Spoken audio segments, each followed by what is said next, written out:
Well, in my last two videos where I use the koala and I forget what was after that, I found out why the mouth kept being left kind of hanging open there.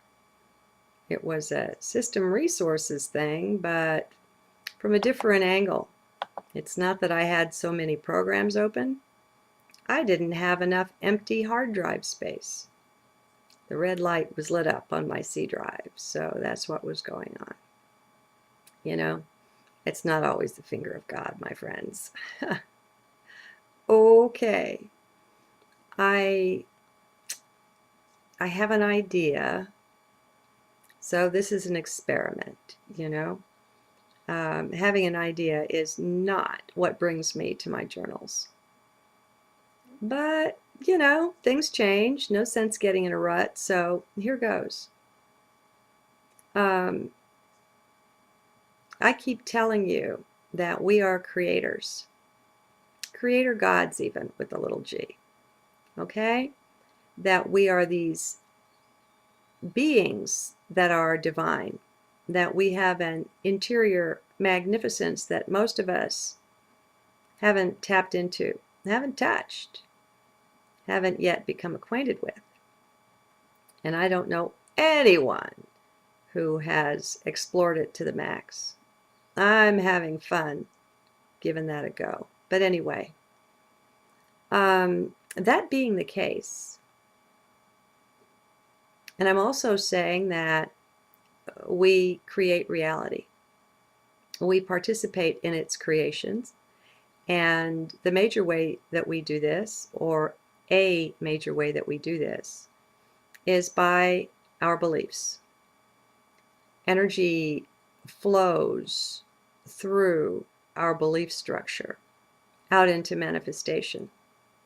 And the big secret, of course, is that there's no out there. It's all really in here, but we're not quite there yet. So let's work with where we are.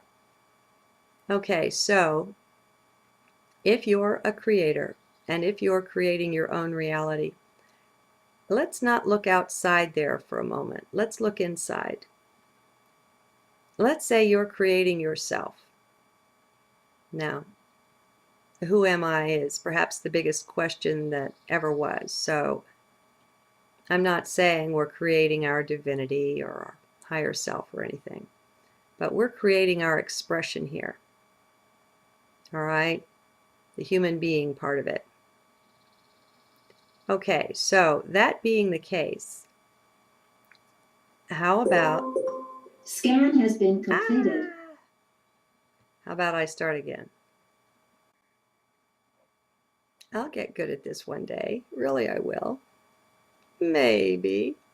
Meanwhile, okay, so let's look at how we create the self. We know that we're in charge and in control of our attitudes, pretty much. Sure, we get things running on autopilot, and if you are, or if you know someone who has a temper problem, you see that in action, where there's like a knee-jerk reaction to life. Well, part of awakening is stepping back so that instead of reacting, which we all do sometimes, we act instead. No one pulls anything out of us that we don't choose to give forth. And so we begin making choices about the self. Okay, so far so good. Now,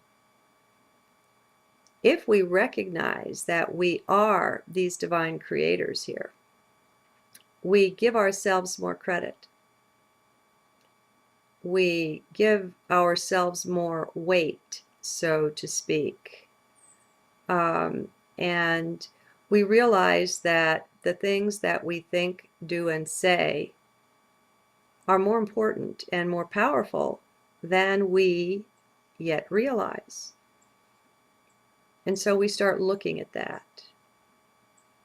Now, if you are a divine being in process of creating, let's call it your expression there where you are,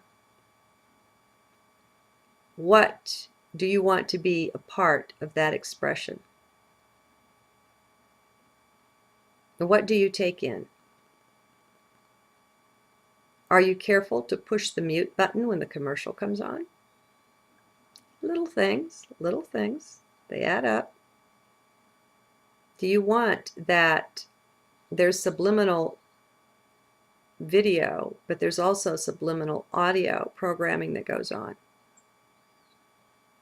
And as you're focused on that, even if you're just looking in that direction, you're taking that in.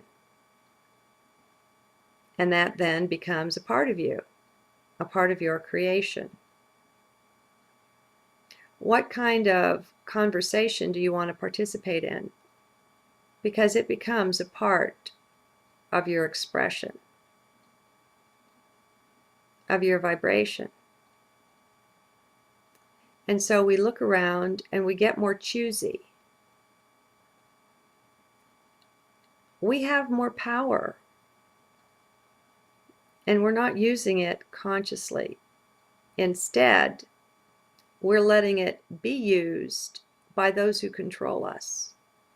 And we're allowing ourselves to be manipulated in this way and that.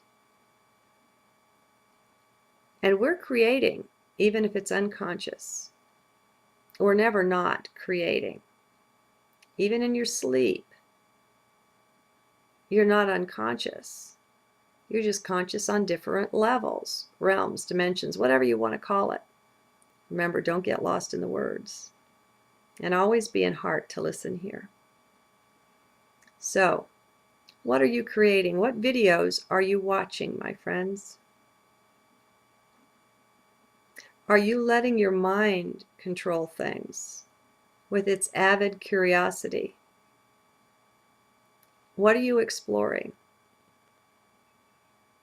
Are you taking a percentage of that and being sure that it's uplifting, ennobling, supportive of the light being that you are, of the reality that you want to create? Or are you overwhelming yourself with negativity? Now, the mind will use the excuse that it just wants to know and it's good to know, and it'll say a lot of things, and these things are true in isolation, but let's take it in context. Burying yourself in things that have a negative vibe and saying that you are illuminating yourself, educating yourself. Well, are you kidding yourself? What are you doing there? What are you taking in? There are many who speak on the various topics, and you can go and get information from any number of angles, most of them overall negative, but not all. There are those out there speaking on topics that you're interested in that will present it in a way that is more upbeat and positive. Remember, you're taking in not just what you hear, not just what's on the surface, the words. You're taking in the energy of the presenter, of the presenters, and everything that's behind the scenes there. And so my little video here comes to you from an amorphous state. The clouds, we've all played with cloud creations. And what do you see up there? Well, what is our creation? Let's respect ourselves enough to begin to watch what kind of energy we take on board. I mean, sure, it's everything. It's got to do with the food you eat, and even the kind of cosmetics that we wear, the creams, the lotions, the things that we put on our skin, the soaps that we use. All of this has an energetic frequency. And hopefully it has a purity. Hopefully you're respecting yourself enough to begin to look at things and not to overburden the body either with things that are toxic. You don't want any kind of a thing, for instance, a moisturizer with mineral oil in it. It doesn't help. Okay, so it's the little things. You know, the little things add up. We've been convinced that the little things are little things and they're inconsequential and it's no big deal. And we go on, very unconscious. In an unconscious way, a lot of times we walk through at least portions of our day. One of the ways I used to wake up was my driving time.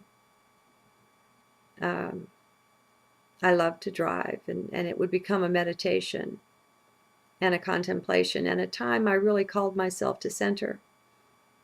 And I would always practice heart centering while I drove.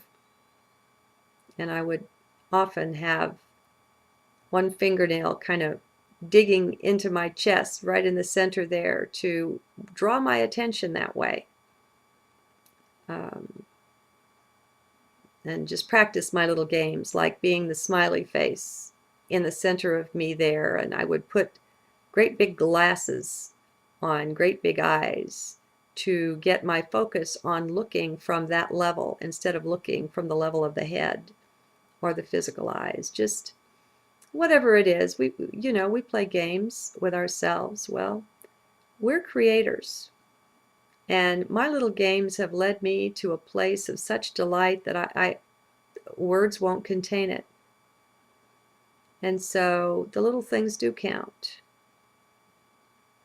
And a respect for self is a really, really good place to start, because if we have as a part of our belief structure that we are a little thing, that we are inconsequential, unimportant, not powerful, etc., never mind that we're not acknowledging that we're a god or a goddess,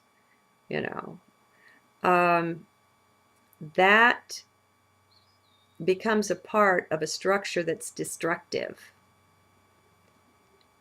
And that makes us vulnerable to being manipulated. Because if you're weak, of course, you can be blown over by any breeze that passes by. You're just a leaf fluttering in the wind. You're nobody and nothing that has any consequence. Well, bullshit. Excuse me. I get carried away sometimes. That's nonsense. And so I suggest to be on the lookout for ways in which we treat ourselves disrespectfully, casually, as if we really are unimportant and of no consequence. It's time to reverse the energy on that and say, thanks, but no thanks. Things have changed around here. You thought whatever you are, go take a hike. See you again soon.